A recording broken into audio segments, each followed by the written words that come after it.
Hi, got Lily here. It's good to see you guys again. To my nation, I love you. And I am wearing one of my other friend's shirt, Scientology. I hung out with the Scientologists. I'm Katrina. I was sent down as a minister, and this is one of the shirts that I cut. Of course, I cut everything because t-shirts just don't look good. So this is another style. It don't have to be Scientology shirt, but it can be a shirt like this. That's big. You can wear it with belts.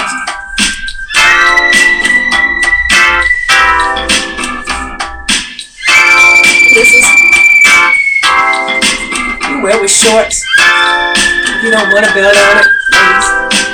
But what I like about the cuts, it always makes you look like you got some booty if you ain't got booty. Since I don't have a lot of booty, I have this shirt's happy. But this is my friends.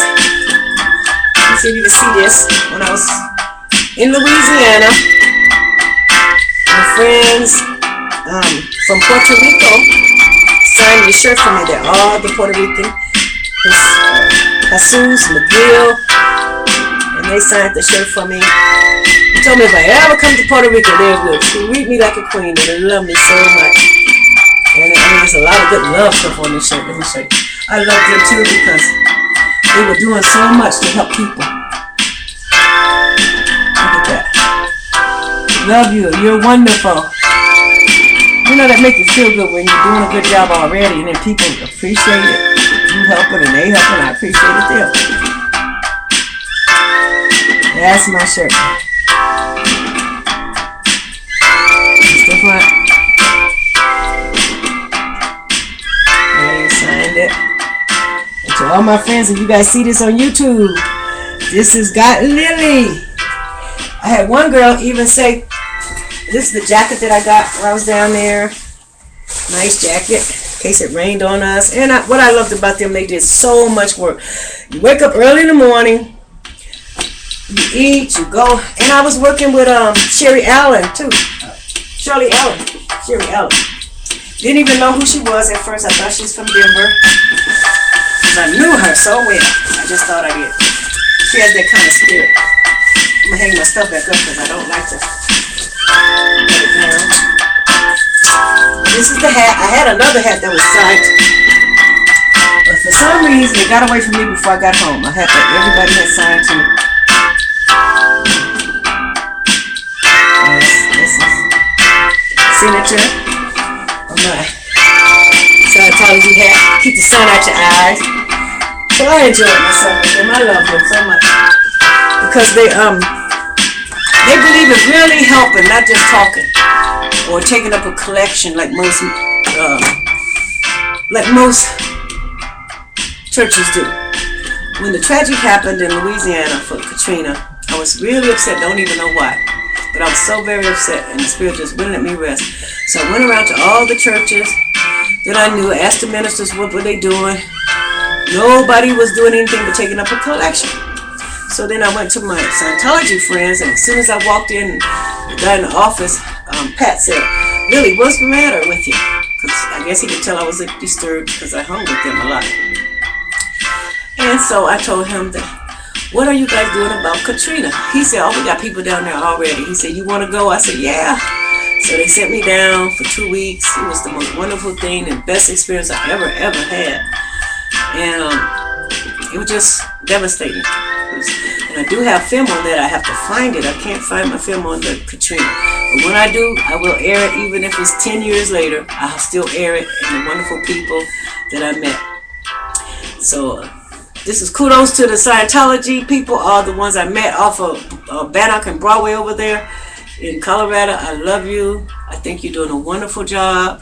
Somebody has to do the job that you guys do, and I'm trying to help you along. I'm doing my part to help raise levels the best I know how.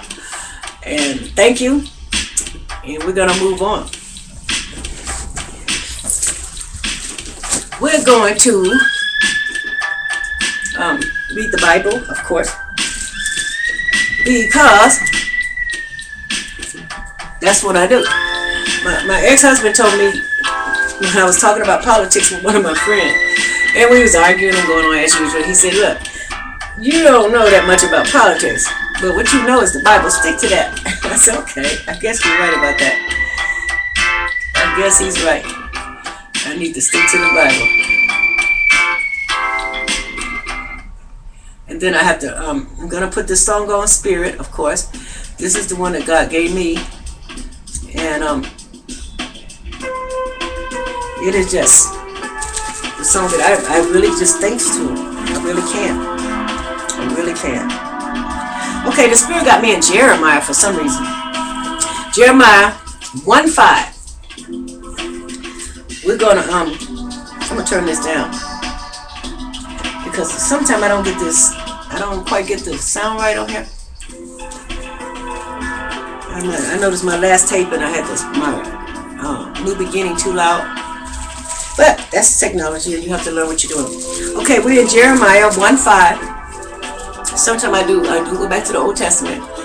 The New Testament is what I really, really stick to. But the Old Testament, there's nothing wrong with the Old Testament. This is great. Just that, okay, so we're in 1:5. And this is God talking to Jeremiah. And when you read the Bible, people, what you need to do is always know the Bible is talking to you as an individual. Not just to Jeremiah. You're Jeremiah right now at this time. And that's how God always told me to read it. And that's how I read it. And that's how come I understand what I read. Okay, so now he's talking to me and he's talking to you, other gods, like us. Behold, before I formed thee in the belly, I knew thee. And before thou comest out of thy womb, I sanctified thee, and I ordained thee a prophet unto the nations. Now, how deep is that? I'm telling you that we're gods. Right here in Jeremiah, now he's telling you, he ordained prophets for nations, even before they was formed out of their mothers, they came out of their mother's belly, before they was formed in the womb. How could that possibly be? How could God do that? Well, it goes back to the beginning. In the beginning, guess what? We was all created. And he created the heaven and he created the earth. We were all created. So now, you done lived many lives. So now God knows what your last life was like. So before he even formed, you've been formed in the belly this time, he knew from the last time. You get it? I know it's hard to catch, unless that you have a pure mind and pure heart, like Jesus said. But eventually, if you keep reading it, you'll get it. So now God knows us before we're formed in the belly because why? Our past lives.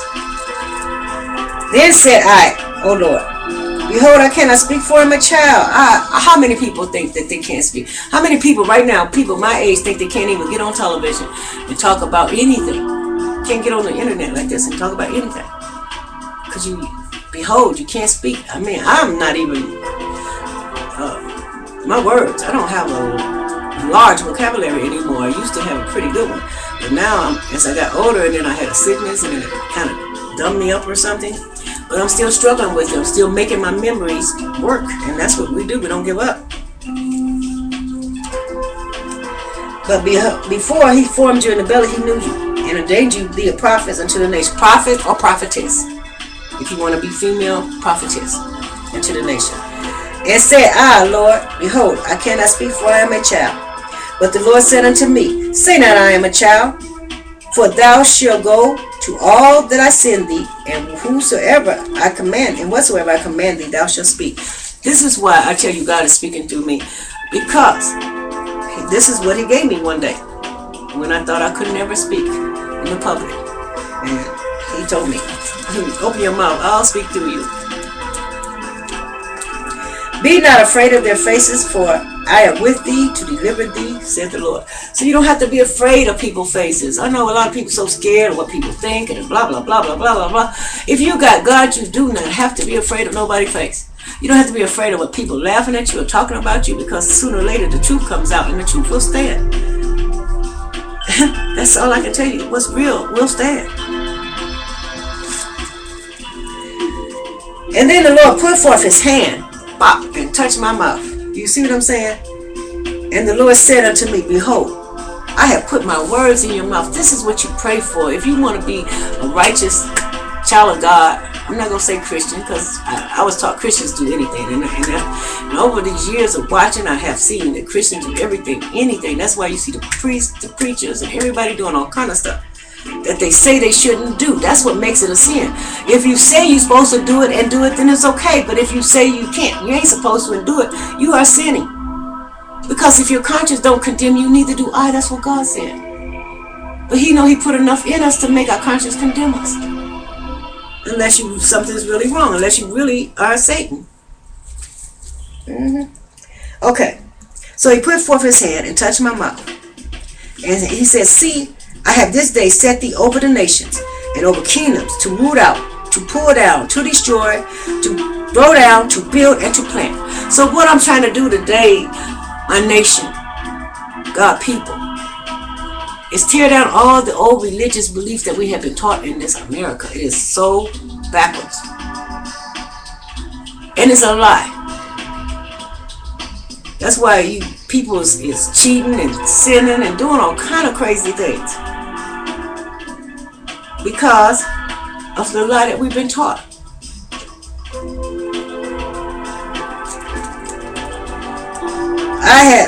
I have this day set thee over the nations, over the kingdoms, to root out, to pull down, to destroy. And then after you tear down the minds of all this, the kingdoms of all these principalities that's been built up in people's mind, all these religions fighting against each other. One supposed to be representing God, the other one think they represent God, and it's not God either way. It's the devil. It's the adversary if you have to do all of that. But what we have to do is tear down the minds of that old thinking and rebuild you being a God, and you're free.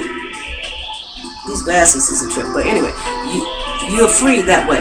Once you know that you're a God and God is in you, and you don't have to please man, for real. And anytime a person, all these big preachers that's pleasing man, they got all these people praising them, watch out. Something's not right about that, because you never saw that with Jesus. Moreover, the word of the Lord came unto me, saying, Jeremiah, what seest thou? I said, I see a rod in an almond tree. Now God is asking Jeremiah, what do you see? And that's what He asks you every day that you wake up. What do you see, Lily? What do you see, James? What do you see, Betty? What do you see, Charles? What do you see, Will? What do you see, Fred? What do you see, this Keith? What do you see, Keisha? What do you see, Sheila? What do you see, Gigi? What do you see, Zena? What do you see, Bing? What do you see, Lonnie? What do you see, Daryl? What do you see, Tommy? What do you see, Cece? What do you see? What do you see? All my kids, everybody, all my friends. God is asking you every day, what do you see? And then said the Lord unto me, thou hast seen well, for I will hasten my word to perform it. So now, if you wake up in the morning, you see depression, you see sorrow, you see this, you see tragic, you see that, you see jealousy, you see hate, you see envy, you see murder, you see this. Guess what? Then the Lord said, thou hast seen well, I will hasten my word to perform it. Well, just like the secret tell you, the universe will hasten to perform whatever that you're seeing, whatever that you're thinking, the universe hastens to perform it for you. So, this thing has stopped, I think. Let's see. Let me make sure that this thing hasn't stopped on me. So now, that's what you see is what you get. This is what I want you to see. If you think right, your world will go right. Heaven and hell, this is hard to catch on, is a state of mind. I don't think we should go any further, because sometimes this thing won't even let me air after I have went through all of this energy. So we're going to cut it off in time, because if it goes past a certain time, it just sticks and won't even air. God bless you. We'll see you in a minute. I will finish this before we go today.